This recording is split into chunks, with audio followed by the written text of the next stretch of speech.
जय हिंद साथियों। Imran GS research centre पर आपका बहुत बहुत स्वागत है। दोस्तों, इससे पहले हम संविधान की जो अनुसूचियां हैं उसके बारे में भी विस्तार पूर्वक बहुत अच्छे से वीडियो बनाया है। अगर वो साथी नहीं देखे तो जाकर देख ले, बहुत ही यूजफुल है। और उम्मीद है कि जो आपका बिहार दरोगा हो गया, बिहार पुलिस हो गया, है ना, सचिवालय हो गया, एसएससी रेलवे हो गया, इसके लेवल का जितने भी अनुसूची से जितने भी क्वेश्चन आएंगे या आने वाले हैं उसके बारे में विस्तार पूर्वक हमने उस पर चर्चा किया है। तो साथ ही एक बार वो वीडियो को जरूर देखें, ठीक है ना। आइए आज हम देखते हैं भारतीय संविधान के भाग के बारे में। तो जितने भी भारतीय संविधान में 22 भाग हैं, इसका आज हम विस्तार पूर्वक चर्चा करेंगे, ठीक है ना। तो चलिए शुरू करते हैं दोस्तों। भारतीय संविधान में कुल, है ना, 22 भाग हैं, है ना। तो आज एक से लेकर के 22 भाग का देखेंगे कौन सा भाग में क्या क्या है, ठीक है। तो आइए देखते हैं। और इस अनुच्छेद के बीच में है, क्योंकि एग्जाम से पूछ लिया जाता है कि मान चलिए एग्जाम्पल पूछ लिया जाएगा, भाग 3 जो है, भाग 3 किस अनुच्छेद के बीच में है। तो सभी जानते हैं कि 12 से 35 के बीच में। तो इसी तरह अगर मुझे ध्यान होगा तो मैं एग्जाम में अच्छे से क्वेश्चन को टिक कर पाऊँ। इससे क्वेश्चन आता ही आता है, ऐसा नहीं कि मैं फालतू में वीडियो बना रहा हूँ, ऐसा नहीं है। इससे क्वेश्चन पूछ लिया जाता है कौन से भाग में कितने अनुसूची है, किस अनुसूची के किस भाग में कितना अनुच्छेद है, किस अनुच्छेद के बीच में कौन सा भाग है, ठीक है ना। तो आइए हम देखते हैं ब्रीफ में। तो भाग 1 में है संघ और राज्य क्षेत्र, अनुच्छेद 1 से 4 के बीच में है। भाग 2 में है नागरिकता, ये अनुच्छेद 5 से 11 के बीच में है, ठीक है ना। भाग 3 में है मौलिक अधिकार, ये अनुच्छेद 12 से 35 के बीच में है। भाग 4 में है राज्य का नीति निर्देशक तत्व, ये अनुच्छेद 36 से 51 के बीच में है। भाग 5 में है संघ, ये 52 से 151 के बीच में है, ठीक है ना। भाग 6 में है राज्य, ये 152 से 237 के बीच में है। भाग 7वां जो भाग है उसको 7वां संविधान संशोधन 1956 द्वारा निरस्त कर दिया गया था, क्योंकि हम जानते हैं कि जब ब्रिटिश शासन था उसमें ABCD करके स्टेट वाइज रखा हुआ था। ए स्टेट में वो सब ए राज्य में जिस राज्य में अंग्रेज का शासन था, तो वो ए राज्य के कैटेगरी में आता था। जिसमें राजा नवाब का शासन था वो बी राज्य के कैटेगरी में आता था। सी राज्य में मान कर चलिए जहाँ पे उस क्षेत्र में जैसे अंग्रेज का शासन है तो वो सी कैटेगरी के क्षेत्र में आता था। डी में जो मान कर चलिए अपना यूनियन टेरिटरी हो गया, केंद्र शासित प्रदेश, उसका चर्चा था। तो ये सबको, है ना, समाप्त कर दिया गया। जो भाग 7 है उसमें जो बी राज्य है उसी के शासन का, उसी के बारे में चर्चा था, तो उसको समाप्त कर दिया गया। कब समाप्त कर दिया गया? तो 7वां संविधान संशोधन 1956 द्वारा इसको समाप्त कर दिया है, ठीक है ना। भाग 8 में देखते हैं केंद्र शासित प्रदेश, 238 से 242 के बीच में है। भाग 9 में है पंचायत, 243 से, इसमें क ख ग करके जोड़ा गया पॉइंट है, और किस तरह व्यवस्था होना चाहिए, कैसे है ना प्रोग्रेस करेगा, इस सब के बारे में चर्चा है, ठीक है ना। और 9 का कौन है नगर पालिका है। नगर जो ग्रामीण क्षेत्र है उसके लिए तो पंचायती व्यवस्था है, जो नगर क्षेत्र है, जो शहरी क्षेत्र है, उसके लिए भी प्रावधान किया गया। उसका रख रखाव कैसे हो, डेवलपमेंट कैसे हो, इसके लिए क्या क्या है ना, नगर पालिका का विस्तार किया गया। किसमें है? 9 के क में, ठीक है ना। कहाँ से?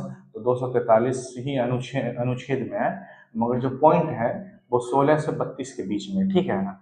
9 के ख में रखा गया सहकारी समिति, ये खास करके बहुत सारे संस्था संगठन है जो लोग के भलाई के लिए जो काम करता है उसका जिक्र है, ठीक है ना।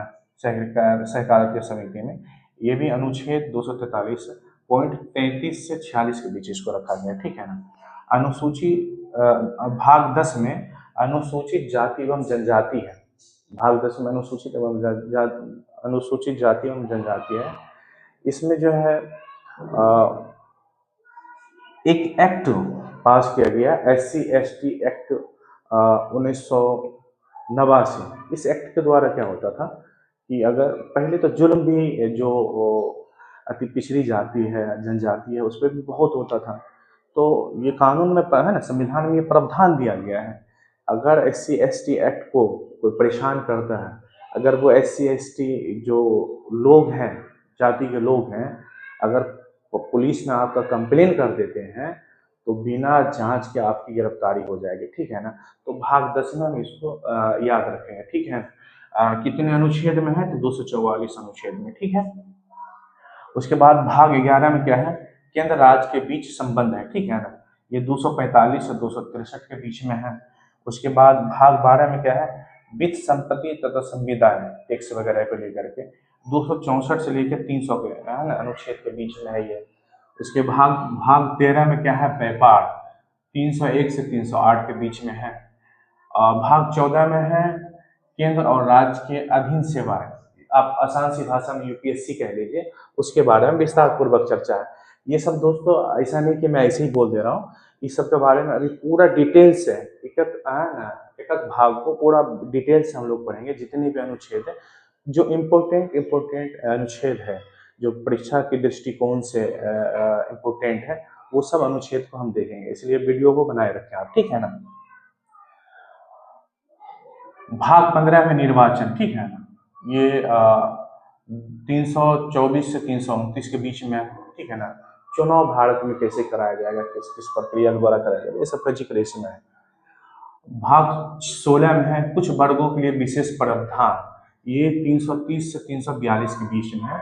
इसमें खास करके देखेंगे जो SC/ST है, उसका मतलब राज्यसभा लोकसभा में रिजर्वेशन कितना है, उसके बारे में हम देखेंगे, ठीक है ना। राजभाषा, भाग 17 में क्या है, राजभाषा, ये 343 से 351 के बीच में है। उसके बाद आता है आपातकाल, आपातकाल का भाई कौन से भाग में वर्णन है, तो भाग 18 में, ठीक है ना। किस अनुच्छेद के बीच में, 352 से 360, ये इम्पोर्टेंट है, कई बार क्वेश्चन में आया है, ठीक है ना, इसलिए जहन में रखेंगे। भाग 19 में है प्रकीर्णन, ठीक है ना, ये 361 से 367 के बीच में है। उसके बाद भाग 20 में है संशोधन, 368 के बीच में है। भाग 21 में है अस्थायी संक्रमणकालीन विशेष उपबंध, इसमें देखेंगे किस तरह संसद जो आपातकाल के दौरान किस तरह 1 साल के लिए है ना कानून वगैरह बनाता है, और भी धारा 370 वगैरह आपने सुना होगा, ये सब इसी के अंदर है, इस सबको हम विस्तार पूर्वक देखेंगे, ठीक है ना। ये किस अनुच्छेद के बीच में है, 359 से 392 अनुच्छेद के बीच में, ठीक है ना। उसके बाद आता है 22 भाग लास्ट में, इसमें है कि है ना जो संविधान है उसका नाम क्या रहेगा, तो भारत का संविधान नाम है, लागू कब हुआ, ठीक है ना, ये सब के बारे में इसका चर्चा है। और वो संविधान लागू होने से संविधान बनने तक में जो भी अधिनियम हमारे देश में लागू था, अधिनियम 1919 कह लीजिए, 1909 कह लीजिए, 1935 के जो अधिनियम थे, उस सब का है ना, उस जैसे संविधान लागू हुआ उस सबको खत्म कर दिया गया। इसका विशेष प्रावधान किसमें है, 22 भाग में, किससे किसके बीच है, 393 से 395 के बीच में, ठीक है ना। अब हम देखेंगे भाग 1 को पूरा डिटेल्स में, अनुच्छेद 1 से 4 के बीच में क्या क्या है, ठीक है ना। तो वीडियो को बनाए रखें दोस्त, बहुत ही मजा आने वाला है, ठीक है।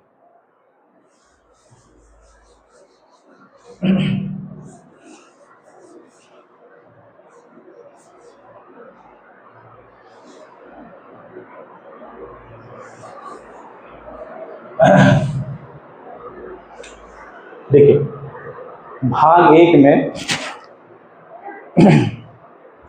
1 में टोटल 4 अनुच्छेद है, ठीक है। 1 से 4 अनुच्छेद के बीच में क्या क्या है, आइए हम देखते हैं, ठीक है। तो अनुच्छेद 1 में क्या है,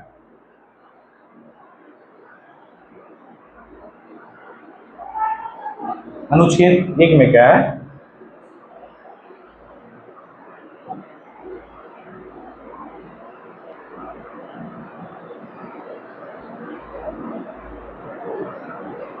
इंडिया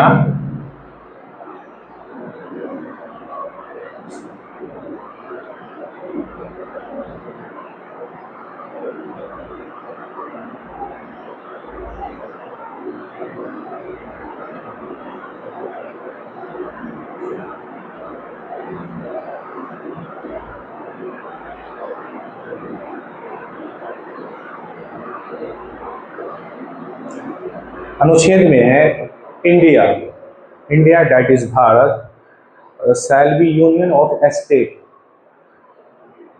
इसमें जो है देखिए, अपना जो देश है, इन देश कई तरह के होते हैं, फेडरेशन होते हैं, यूनियन होते हैं, ठीक है ना। आप देखते होंगे पहले रूस क्या था, यूएसएसआर था, एक फेडरेशन देश था। अब उससे देखिए 17 जो राज्य है उससे अलग होकर के एक अलग देश बना लिया। आज जो देख रहे हैं पिछले 3 साल से यूक्रेन को बर्बाद कर रहा है रूस, वो पहले किसका हिस्सा था, रूस का ही हिस्सा था, ठीक है ना। तो ये भारत के जो अनुच्छेद 1 है उसमें ये दिया गया है कि जो भारत का जो राज्य है वो भारत देश से कभी भी अलग नहीं हो सकता है। ये अपना संविधान में ही इसका प्रावधान है, बात समझ रहे हैं। बाकी और भी जो फेडरेशन कंट्री है वो क्या है कि उसमें कुछ राज्य मिल करके अपने देश बना लिया, उस देश को कुछ शक्ति दिया है, ठीक है ना, शासन करने के लिए। तो वो कभी भी वो राज्य अलग हो सकता है देश से, ठीक है ना। जैसे यूएसएसआर देख लीजिए, पहले जिसको रूस कहा जाता था, उससे 17 टोटल देश अलग हो चुका है, ठीक है ना। इंडिया में ऐसा नहीं है, जो भारत का जो राज्य है वो भारत देश भारत जो संघ राज्य है उससे कभी भी अलग नहीं हो सकता, ठीक है ना। तो अनुच्छेद 1 में ये है, ठीक है। अनुच्छेद 2 में क्या है, अनुच्छेद 2 में ये है, देखिए, कोई भी विदेशी कोई भी विदेशी राज्य या विदेश टुकड़ा अगर भारत में मिलना चाहता है तो भारत में विलय कर सकता है, ठीक है ना। संसद को ये ताकत है कि वो भारत में विलय कर सकता है। हमने देखा है कि जो सिक्किम जो अपना राज्य है अभी 22वां राज्य के रूप में 16 में 1975 को हमने भारत के राज्य में विलय कर दिया है। किस अनुच्छेद के द्वारा, तो अनुच्छेद 2 के द्वारा, ठीक है ना। इसमें संसद को पावर है, कोई भी देश है ना, संसद को ये पावर है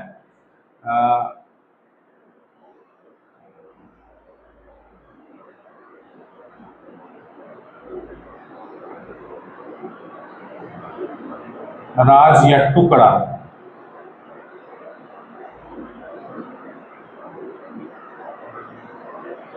को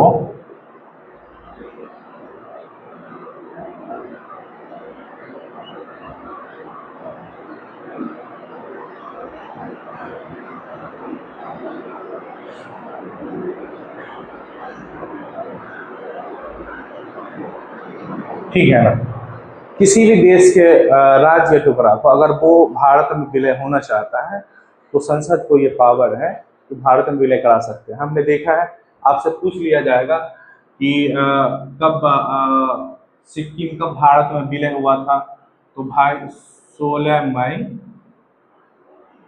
1975 को, ठीक है ना, 16 मई 1975 को 22वां राज्य के रूप में, ठीक है ना, 22वां राज्य के रूप में विलय हुआ था, ठीक है ना, भारत में। तो अनुच्छेद 2 में इसकी चर्चा है। अनुच्छेद 3 में आइए देखते हैं क्या है। अनुच्छेद 3 में संसद को ये पावर है कि भारत राज्य के कोई भी राज्य, भारत में जितने भी राज्य हैं, किसी भी राज्य का वो नाम, सीमा, क्षेत्र में परिवर्तन कर सकता है बिना उस राज्य के अनुमति के, ठीक है ना। आप देखेंगे इस तरह कई सारे जो राज्य हैं नए राज्य के रूप में अब बने हैं। आप जैसे देख लेंगे, आप छत्तीसगढ़ हो गए, मध्य प्रदेश से अलग हुआ है, ठीक है ना। झारखंड देख लीजिए, बिहार से अलग हुआ है, ठीक है ना। उत्तराखंड देख लीजिए, यूपी से अलग हुआ है। तेलंगाना देख लीजिए, आंध्रा से अलग हुआ है, ठीक है ना। तो ये संसद के अंदर अधिकार है, संसद का अधिकार है कि किसी भी राज्य के सीमा, क्षेत्र, नाम में परिवर्तन कर सकते हैं, ठीक है ना।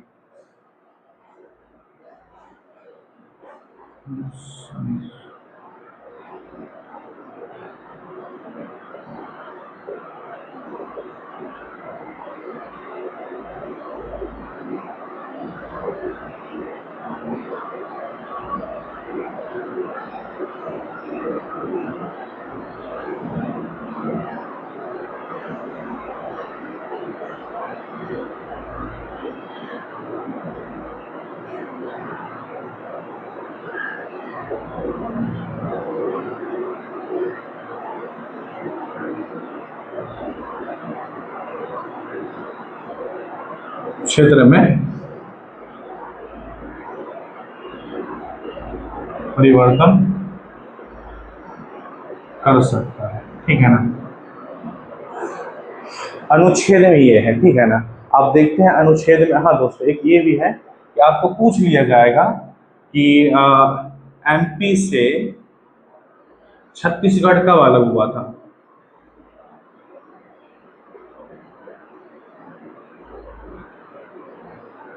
तो 1 नवंबर 2000 को, ठीक है ना।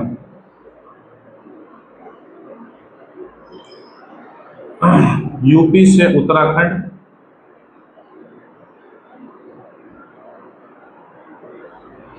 तो 9 नवंबर को, ठीक है ना, 2000 को, 2000 ईस्वी में। और बिहार से झारखंड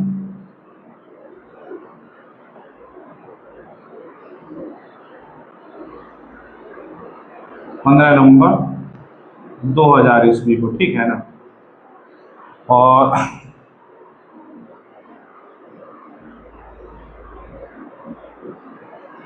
आंध्र प्रदेश से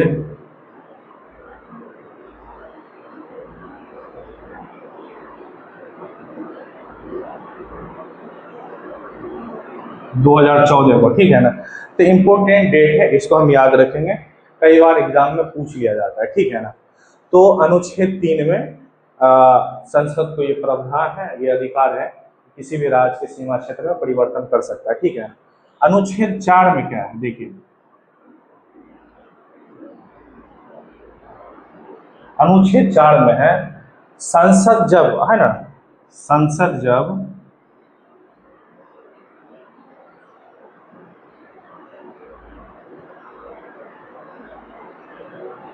अनुच्छेद 1 या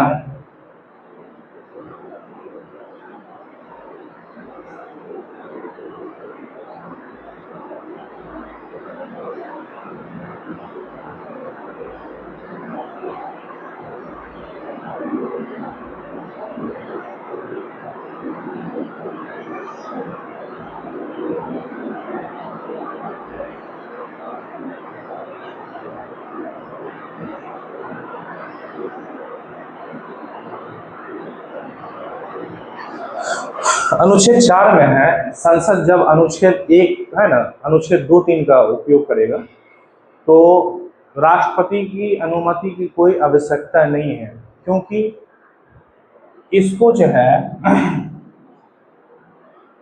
368 के बाहर रखा गया, ठीक है ना, 368 के बाहर रखा गया है। जो 368 के जो संविधान की जो अनुच्छेद बाहर है उसमें राष्ट्रपति दखल नहीं दे सकते हैं, ठीक है ना। बाकी जो भी 368 अनुच्छेद के अंदर आते हैं वो उसमें राष्ट्रपति दखल दे सकते हैं, ठीक है ना। तो हम आइए देखते हैं, फिर से समझते हैं। भाग 1 में संघ और राज्य क्षेत्र के बारे में भी चर्चा है, ठीक है ना। हमने देखा कि अनुच्छेद 1 में किस तरह कोई भी राज्य चाह करके भी है ना भारत से अलग नहीं हो सकता, ठीक है ना। क्यों नहीं हो सकता है? क्योंकि भारत एक यूनियन कंट्री है, ठीक है ना, इसलिए अलग नहीं हो सकता है। हमने अनुच्छेद में देखा कि अगर कोई भी देश या किसी भी देश का राज्य भारत में विलय होना चाहता है तो ये संसद को अधिकार है कि भारत देश में विलय कर सकते हैं, ठीक है ना। अनुच्छेद में देखा कि भारत के अंदर किसी भी राज्य को या संसद के पास अधिकार है किसी भी राज्य को वो सीमा नाम क्षेत्र में परिवर्तन कर सकते हैं बिना राष्ट्रपति की अनुमति के, ठीक है ना। अनुच्छेद 4 में हमने देखा कि संसद जब अनुच्छेद सॉरी यहाँ पे अनुच्छेद 2, 3 का जब प्रयोग करेंगे तो उसमें राष्ट्रपति की अनुमति की कोई जरूरत नहीं है, ठीक है ना। आइए देखते हैं, भाग 1 मेरा कंप्लीट हो गया, भाग 2 में देखते हैं क्या है, ठीक है।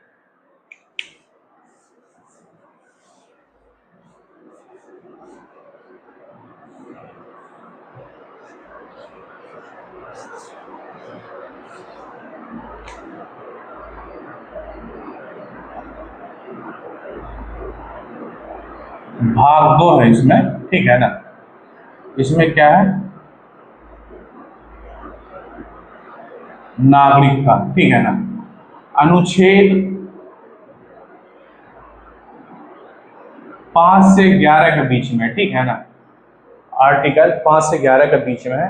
देखिए, कोई भी देश अपने नागरिकों को विशेष अधिकार देता है, ठीक है ना, और उसे ही हम नागरिकता कहते हैं। जिसमें आपका देख लीजिए राशन कार्ड हो गया, पैन कार्ड हो गया, आधार कार्ड हो गया, ठीक है ना, वोटर आईडी कार्ड हो गया। ये सब जो है सिर्फ जो भारत के जो नागरिक हैं उसे ही उसी के पास रहेगा। बाकी जो विदेशी है उसके पास ये अधिकार नहीं दिया जाता भारत के द्वारा, ठीक है ना। तो आइए हम देखते हैं आर्टिकल 5 से 11 के बीच में क्या क्या है, ठीक है ना।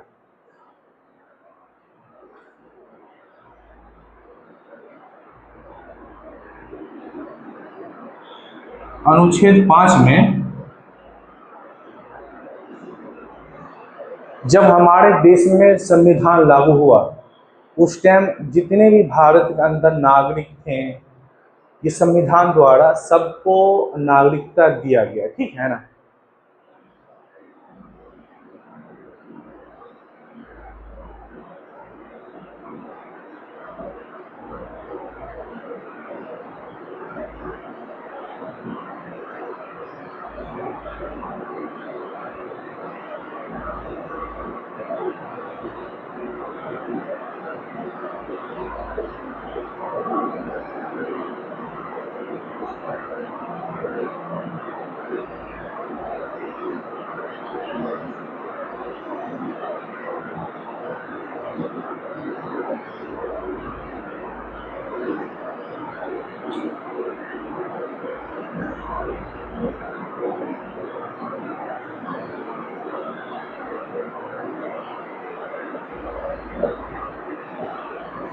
ठीक है, अनुच्छेद 5 में है भारत के अंदर जितने भी उस वक्त नागरिक थे सभी को नागरिकता दिया गया, ठीक है।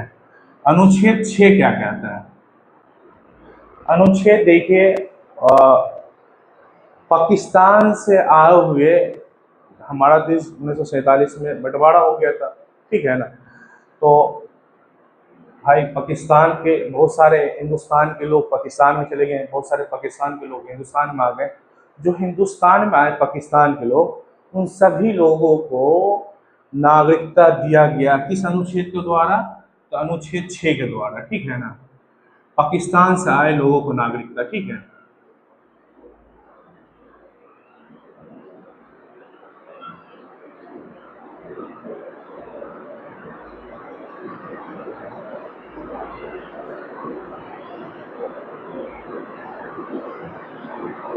ठीक है ना। अनुच्छेद 7 में देखते हैं क्या है। अनुच्छेद 7 में वैसे लोगों के लिए अनुच्छेद 7 में प्रावधान है, उस वक्त प्रावधान था जो पाकिस्तान, भारत से कुछ लोग पाकिस्तान में चले गए, पाकिस्तान से कुछ लोग भारत में चले आए। ऐसा भी हुआ था कि बहुत सारे लोग थे जो जिन्ना के बहकावे में आ करके पाकिस्तान चले गए थे, फिर उनको लगा कि नहीं यहाँ पे सब चीज़ ठीक ठाक नहीं है, तो वो लोग फिर क्या किए, फिर भारत आ गए। तो वो पाकिस्तान, वैसे लोग को इसमें नागरिकता दिया गया था जो भारत से पाकिस्तान चले गए, फिर पाकिस्तान से जो भारत आ गए, वैसे लोग के बारे में अनुच्छेद 7 में इसका जिक्र है, ठीक है ना। अनुच्छेद 8 में देखते हैं हम। अनुच्छेद 8 में कहा गया है, आपको क्वेश्चन पूछ लिया जाएगा कि किस अनुच्छेद के द्वारा विदेशी भ्रमण करने पर नागरिकता समाप्त नहीं होती है? तो अनुच्छेद 8 के द्वारा, ठीक है ना। यहाँ पे विदेशी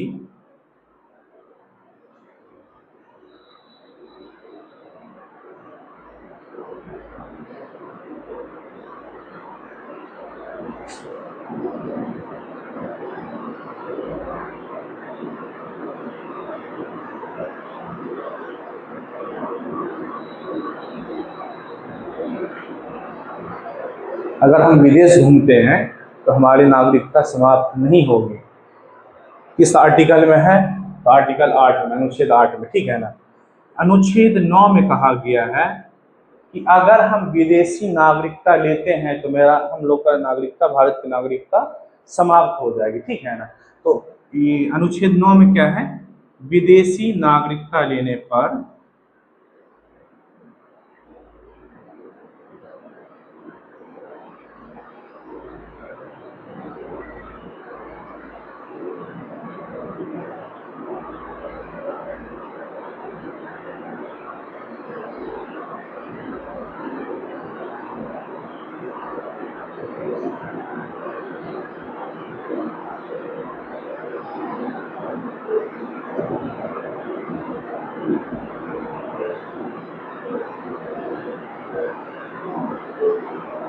अगर हम विदेशी नागरिकता लेते हैं तो हमारी भारत की नागरिकता समाप्त हो जाएगी, ठीक है ना।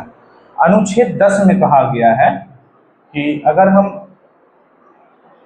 कोई भी देश विरोधी काम करते हैं या संविधान विरोधी काम करते हैं तो हमारी नागरिकता समाप्त कर दी जाएगी, ठीक है ना। तो देश विरोधी काम करने पर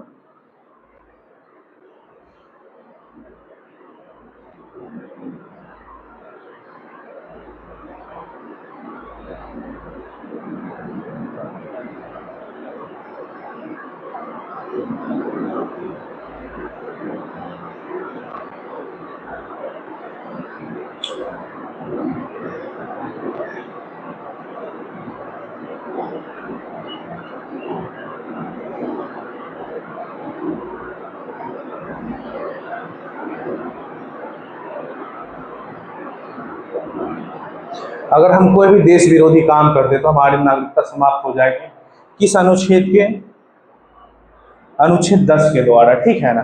ये बहुत ही इंपॉर्टेंट पॉइंट है, हमको जहन में रखना है, ठीक है। इससे क्वेश्चन अमूमन एग्जाम में आ ही जाता है, इसलिए हम सारे अनुच्छेद जहन में रखेंगे, ठीक है।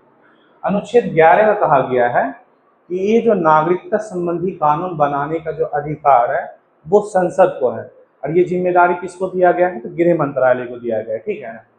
तो आइए देखते हैं क्या कहता है।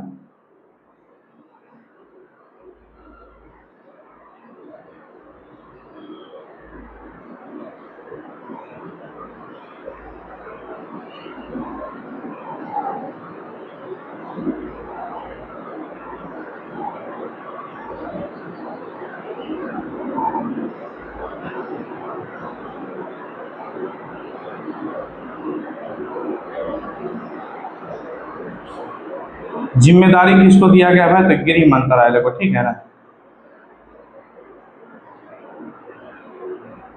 ठीक है, तो दोस्तों हमने देख लिया है, आज हम भाग 1, 2 देखे हैं, कल भाग 3 देखेंगे। बहुत ही जबरदस्त टॉपिक है, मौलिक अधिकार, फंडामेंटल राइट्स। तो उम्मीद है कि दोस्तों वीडियो में बने रहेंगे आप। अगर वीडियो को आपको अच्छा लगा हो तो लाइक कमेंट ज़रूर करें और हमारे चैनल को ज़रूर सब्सक्राइब करें। अगर कुछ भी सुझाव देनी हो तो दोस्तों ज़रूर दें। जय हिंद।